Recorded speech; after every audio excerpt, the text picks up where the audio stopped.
আসসালামু আলাইকুম প্রিয় বন্ধুরা। আসছে মাহে রমজান। এই রমজানে রোজা রাখার জন্য আমাদের অনেক শরীরে অনেক খাবার ক্ষতি করে।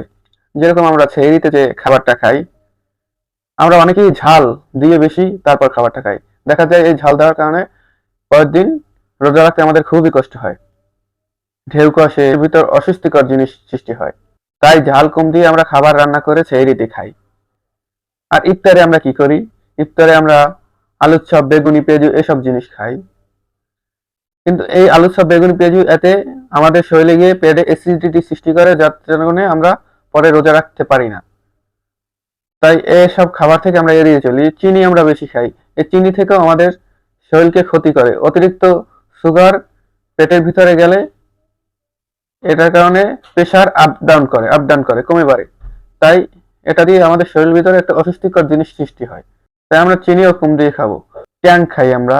এই ট্যাংটা কি আসলে উপকার? এই ট্যাংটা কেমিক্যাল দিয়ে বানানো, কিছুই নেই। ট্যাং রোব যাতে কিছুই নেই। এটার ভিতরে কোনো উপকার তো নাই, আমাদের আরো ক্ষতি হয়। লেবু কিনে খাবো, এটা আমাদের শরীরের জন্য এনার্জি দেয়। এই রমজানে আল্লাহর ইবাদত করার তৌফিক আল্লাহ আমাদের দান করুক। এই কথা নিয়ে বিদায় করছি। অবশ্যই চ্যানেলটা সাবস্ক্রাইব করে রাখবেন। সকলকে আসসালামু আলাইকুম।